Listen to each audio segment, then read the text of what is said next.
et surtout les versets 28 à 30. Matthieu, 11e chapitre,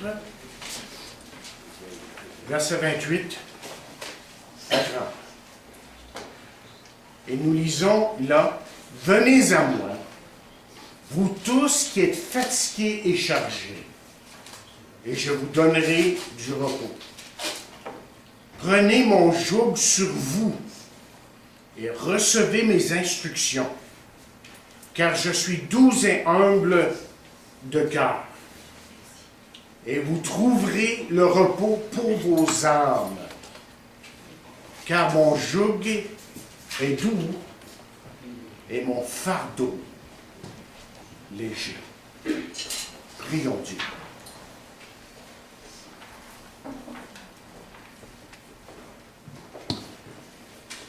Notre Père, en venant devant ta parole ce matin, nous reconnaissons que nous avons besoin à nouveau de saisir ces paroles ici. Nous les connaissons bien, nous les savons pour la plupart de nous par cœur, probablement. Mais hélas, trop souvent, ces paroles ne sont pas vivantes dans nos vies. Et nous reconnaissons que ce matin, nous avons besoin que ton Saint-Esprit les fasse revivre dans nos cœurs. Car nous voulons, Seigneur, nous voulons que tu te fasses connaître à nous encore plus. Que nous avons effectivement que goûter aux choses célestes, aux bénédictions célestes qui viennent de toi. Mais nous en voulons plus. Et nous te prions ce matin que tu disposes nos cœurs pour que nous comprenions ta sainte parole. Et donc, Seigneur, tu sais où on en est chacun de nous ce matin. Nous avons tous besoin de toi, que personne n'est arrivé et que nous luttons avec plusieurs choses. Mais que toi, dans ton amour ce matin, tu désires nous parler et tu désires changer nos vies à nous. Que nous soyons des auditeurs attentifs pour recevoir de toi ce matin. Nous prions dans le nom de Jésus. Pour sa gloire. Amen. Nous allons ce matin revenir sur le thème qu'on aborde depuis quelques semaines. Le thème, vous vous rappelez, c'est les émotions endommagées. Et si vous n'avez pas écouté tous les messages sur cette série de messages, vous pouvez justement aller dans l'Internet, mettre mon nom, aller sur le Facebook de l'Église et écouter les autres messages qui ont été donnés sur ce thème. Et plus précisément, je dirais ce matin que ce dont je veux vous parler, c'est guérison pour les émotions endommagées. Et si je vous parle de ça, c'est parce que vous voyez, nous vivons dans un monde où il y a tant d'émotions endommagées.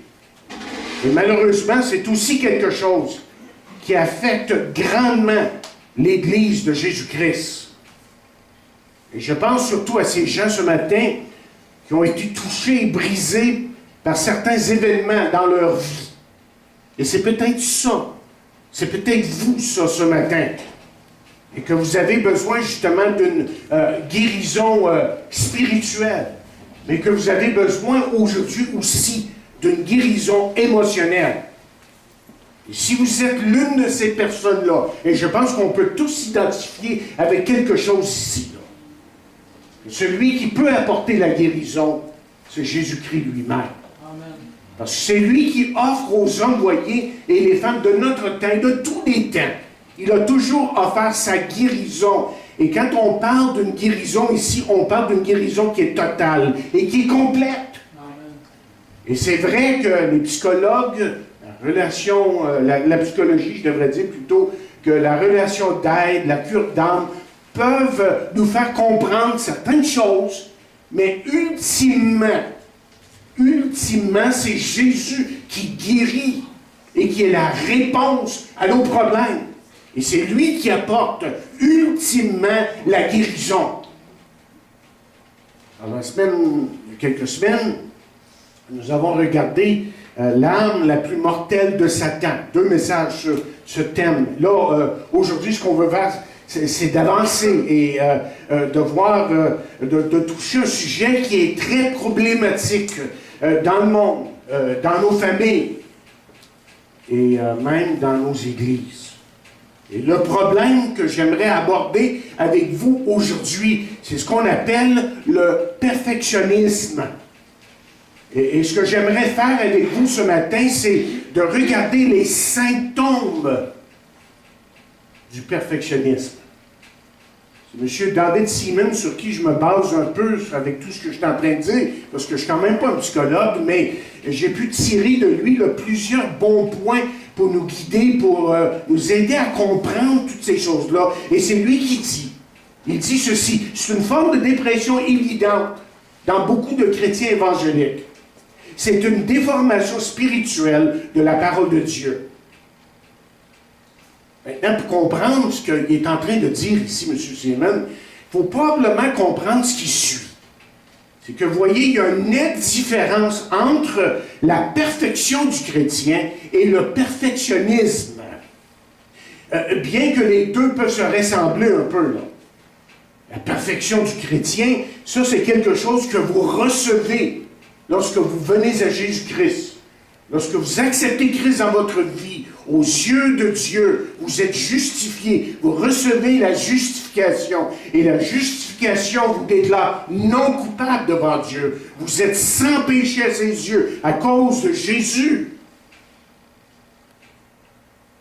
Le perfectionnisme, c'est la contrefaçon de la perfection que nous avons en Jésus-Christ. Le perfectionnisme fait de nous des pharisiens, des religieux. Le perfectionnisme nous place sous la loi. Le perfectionnisme, plutôt que de nous donner la sainteté et de faire de nous des chrétiens normaux et spirituels, bien le perfectionnisme nous éloigne de Dieu et attaque nos émotions. Rappelez-vous, chers amis, comme j'ai dit il y a quelques semaines, la plupart des problèmes que les gens peuvent avoir, peuvent vivre, ont une cause normalement émotionnelle. La base, c'est qu'il y a quelque chose dans leurs émotions qui est dérangé. Et justement, ils ont besoin de guérison. Et nous avons tous besoin, à un certain moment, de venir à Jésus-Christ et de plaider auprès de lui afin qu'il intervienne dans nos vies. Le problème du perfectionnisme n'est pas seulement d'hier, mais c'est un problème qui a toujours, en fait, existé. Et malheureusement, c'est quelque chose qui continue à toucher beaucoup de monde et beaucoup d'enfants de Dieu.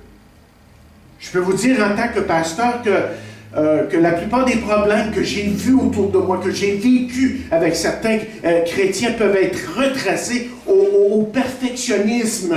Et j'ai trouvé à travers les années, justement, qu'il est très difficile de parler à quelqu'un qui a cette attitude que je pense que vous allez comprendre dans quelques instants. Dans son agenda,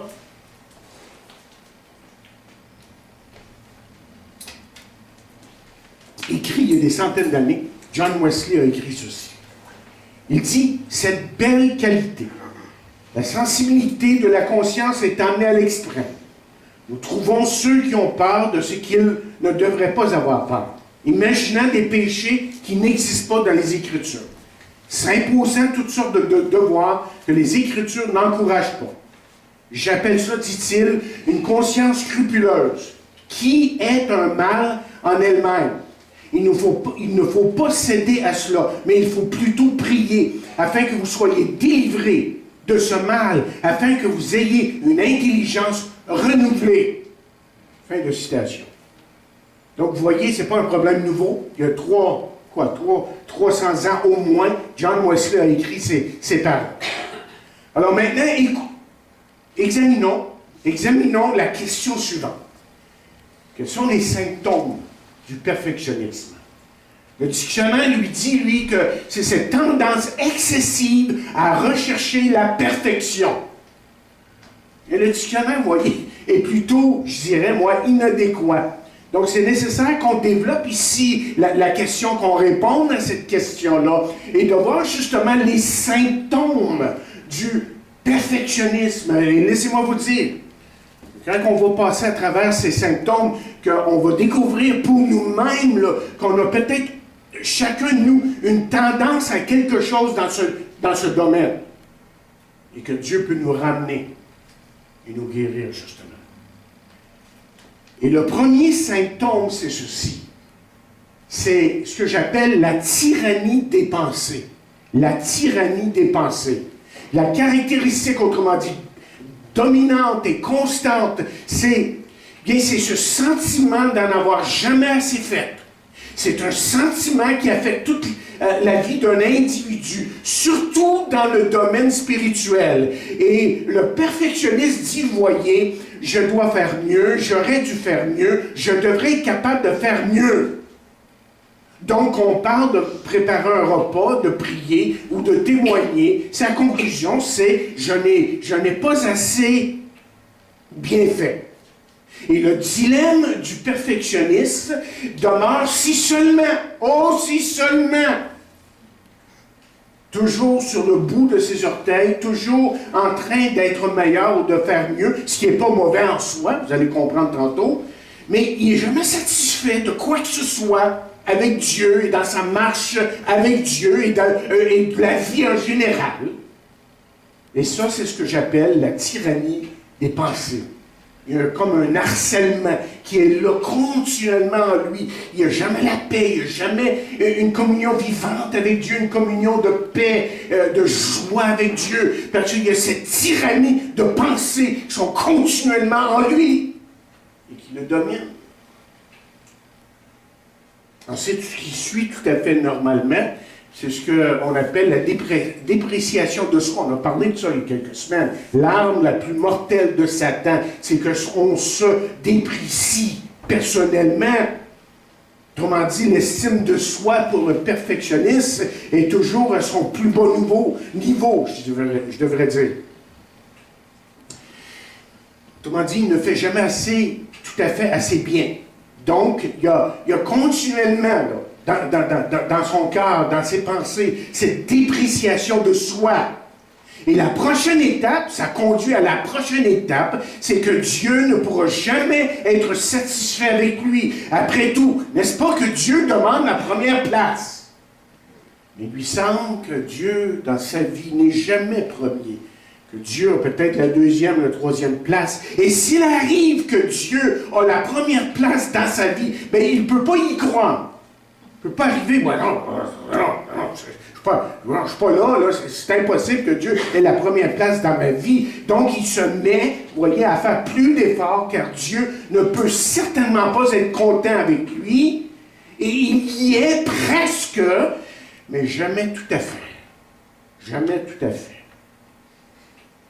Et ça nous conduit au troisième symptôme, l'anxiété. M. David Simmons écrit « Les j'aurais dû et la dépréciation de soi produisent une conscience supersensible qui se place sous le parapluie de la culpabilité. » Je vous traduis ici. L'anxiété et la condamnation. Ce parapluie est comme un nuage noir qui se dissipe de temps en temps. Lorsque le soleil apparaît, dit-il, après que le nuage s'est dissipé, et cela durant un temps de réveil, de conférence spéciale ou de moment de consécration, ces choses disparaissent pour un temps, oui, seulement pour revenir peu de temps après. C'est alors qu'un sentiment de désapprobation revient dominer l'âme et les sentiments. Fin de citation. Et de nouveau, cette personne-là, cet individu-là, ce chrétien-là, est prisonnier de ses sentiments, jamais heureux dans sa peau. Il vit toujours dans l'anxiété. Ce qui nous amène à notre quatrième point. Les trois choses que je viens de mentionner amène le perfectionniste à vivre comme un légaliste. C'est une personne qui vient, si vous voulez, à mettre beaucoup d'accent sur les choses extérieures. Un peu comme les pharisiens, comme on a vu dans notre étude, dans le Sermon de la montagne cette semaine. Ils vivent leur chrétienté, leur spiritualité là, à l'extérieur. Et c'est ça qui compte pour eux. Il y a dans sa vie beaucoup ne fait pas ci, ne fait pas ça. Règle par-dessus règle. Et c'est toujours aussi, c'est surtout probablement, on pourrait dire, une personne qui cherche à tout prix, mais à tout prix, l'approbation des autres. Donc, cet individu est très sensible à ce que les autres disent de lui, de l'évaluation des autres. Encore faut-il comprendre que ce n'est jamais, ou que lui, vous voyez, n'est jamais sûr de l'approbation de Dieu. Si Dieu est vraiment content avec lui. Vous savez, ce qui arrive à cause de ses sentiments, c'est que cet individu-là se place sous un terrible fardeau, sous un terrible joug, et c'est justement ce dont l'apôtre Paul combattait dans Galates, par exemple, et dans d'autres épîtres, mais dans Galates, il va dire, par exemple, ne vous remettez pas de nouveau, dit-il, sous le joug de l'esclavage. Parce que vous voyez, avec tous ces ne fais pas ci, ne fais pas ça, il y a toujours cette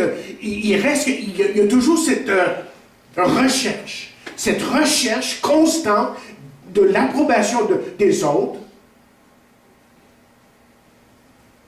Et cet homme, cet individu, le perfectionniste, est sous un joug. Un joug qui, petit à petit, l'écrase. Vous savez, dans les temps anciens, ceux qui portaient un joug au cou étaient ceux qui avaient été vaincus par l'ennemi. Et le joug, évidemment, représentait, dans les temps bibliques, quelque chose qui était humiliant et quelque chose de destructif. Et en utilisant cette image-là, évidemment, l'apôtre Paul a un but derrière ça. Il sait que les gens le comprennent, saisissent sa pensée. Mais la bonne nouvelle que Paul annonce aux gens de la Galatie, c'est que la grâce les avait affranchis de ce joug terrible et humiliant. La bonne nouvelle, c'est que le chemin vers Dieu n'est pas une question de performance. Parce qu'il est impossible, absolument impossible, pour un homme de gagner la faveur de Dieu par ses œuvres. Pourquoi? Parce que la Bible est claire. La Bible est claire en nous disant que la faveur de Dieu, c'est quelque chose qui est un don de la grâce de Dieu par Jésus-Christ. Il semble que même, d'après les paroles de l'apôtre Paul, là, il est tellement préoccupé par les choses qui se disent, qui se véhiculent dans la Galatie, dans cette péninsule, ou cet endroit-là, où il y avait plusieurs églises. C'est comme si, pour lui, là, ces gens-là avaient commencé à écouter un autre évangile. Et c'est de ça qu'il parle dans le premier chapitre, au verset 6, lorsqu'il dit que celui qui prêche un autre évangile soit anathème, vous vous rappelez?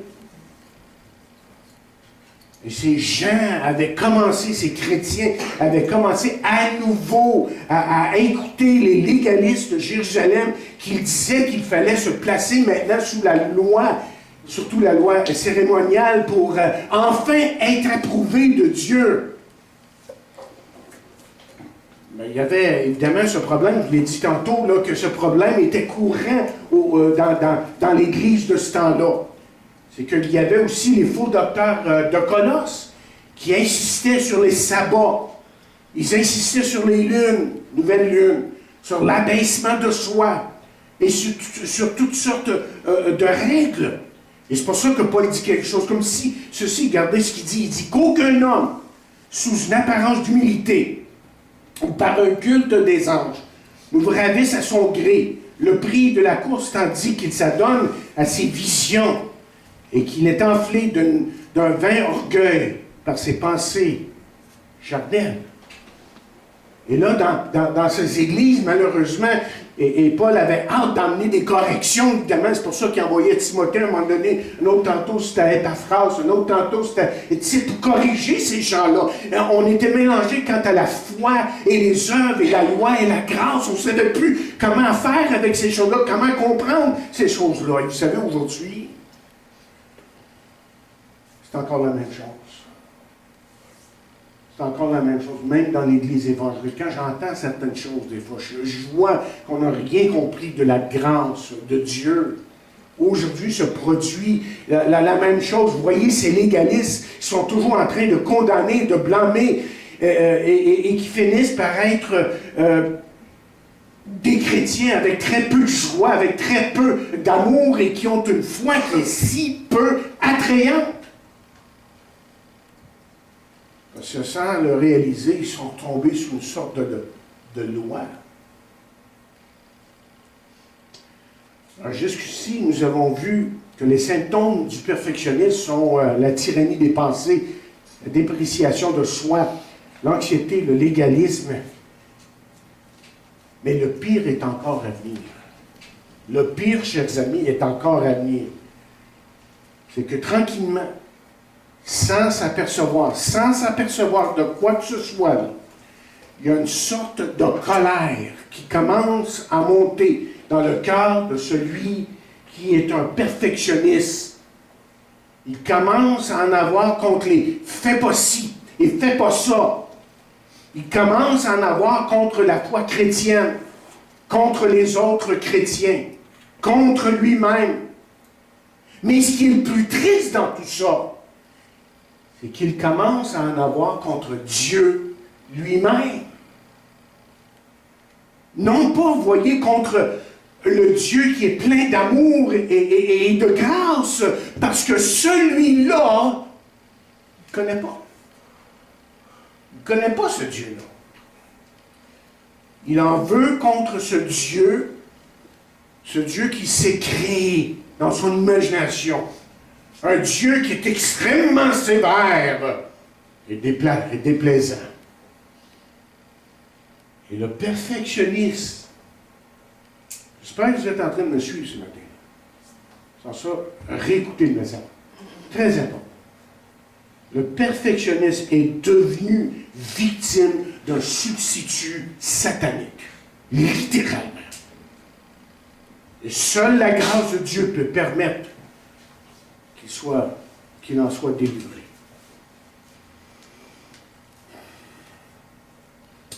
Si le perfectionniste ne fait pas face à ce qui lui arrive, là, par exemple à sa colère, il ne règle pas son problème. Vous savez ce qui arrive à la longue, c'est qu'il tombe vite dans le reniement. Il commence à renier les choses. Ça, c'est un autre symptôme du perfectionnisme. C'est-à-dire qu'il essaie de supprimer sa colère. Il n'est pas en colère contre personne. Il est tombé dans le légalisme et dans un salut de performance. Et c'est alors que certains problèmes émotionnels deviennent extrêmement pénibles pour lui. Tantôt, cet individu est de bonne humeur. Ah, gloire à Dieu, ça, es-tu bon, Seigneur? Puis tantôt, il a les mains fermées, puis il est prêt à donner une volée à tout le monde. Parce que vous voyez, le perfectionnisme, il vit sous un stress continuel. Parce qu'il vit avec une personne qu'il n'aime pas. Okay? Il vit avec une personne qu'il n'aime pas, qui est lui-même. Et un Dieu qu'il ne peut aimer. Et avec des gens avec qui il ne peut s'entendre. Impossible de s'entendre avec les gens autour de lui. Et là, il y a deux choses qui arrivent. Et la première chose qui arrive dans sa vie, on voit très souvent, et je l'ai vu à travers les années, très souvent, c'est qu'il y a un éloignement. C'est-à-dire qu'il lâche tout. Oh, c'est pas qu'il devient un incroyant, non, c'est qu'il lâche tout. Celui qui auparavant était très actif dans son Église, impliqué dans son Église, s'éloigne de tous, réalisant qu'il ne peut pas l'atteindre, cette perfection qu'il s'est fait dans sa tête. Les exigences de son perfectionnisme. Et surtout cet individu-là, et on parle de chrétien ici, mais j'ai déjà dit dans le passé qu'il n'y a rien de plus misérable qu'un chrétien misérable. Mais justement, il devient misérable, et extrêmement misérable.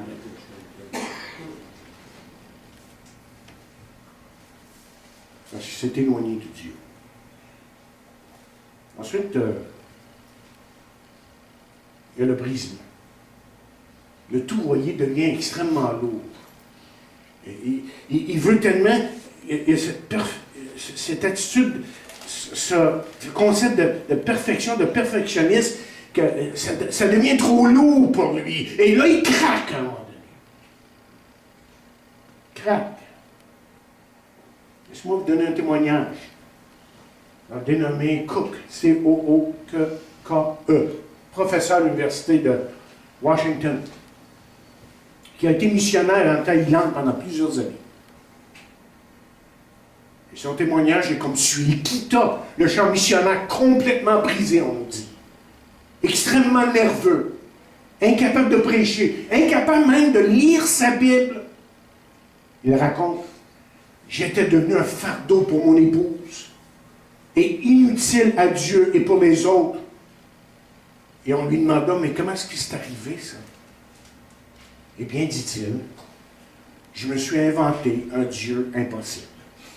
Oh, je croyais, dit-il, à la grâce de Dieu. Mais je ne le vivais pas dans mon quotidien.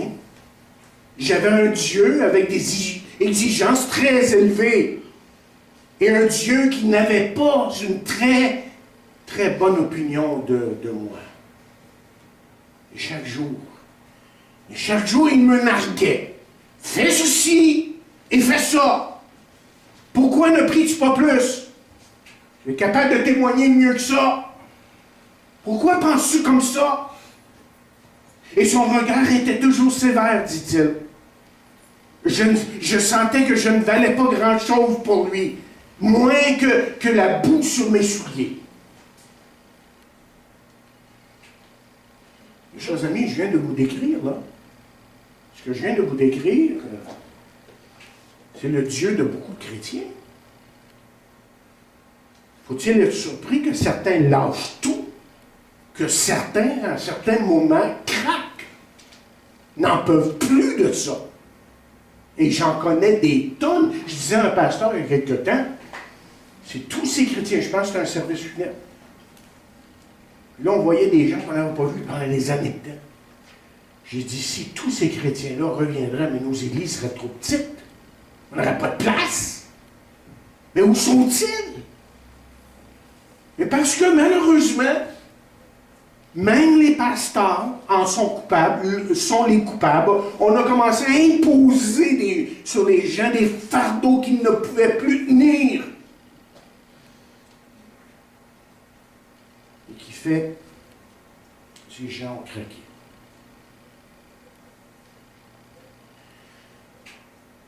Le perfectionnisme est une maladie beaucoup trop rampante dans l'Église de Jésus-Christ aujourd'hui. Alors, quelle est la guérison de cette maladie? Je ne veux pas juste emmener les symptômes, mais je vais continuer sur ce sujet la semaine prochaine. Bon, au moins, pour conclure, voici ce que j'aimerais vous dire. C'est que la guérison, chers amis, se trouve dans un mot extrêmement important et profond qu'on connaît tous, mais que je pense qu'on n'a pas tout à fait compris parfois. Et ce mot-là, c'est le mot grâce. Il sous-entend être gracieux, être bon. Il sous-entend l'idée d'une faveur. Et dans le Nouveau Testament, il a un sens spécial. Donné gratuitement, don immérité, faveur impayable. Ça, chers amis, la faveur et l'acceptation de Dieu n'est pas offerte parce qu'on est bon.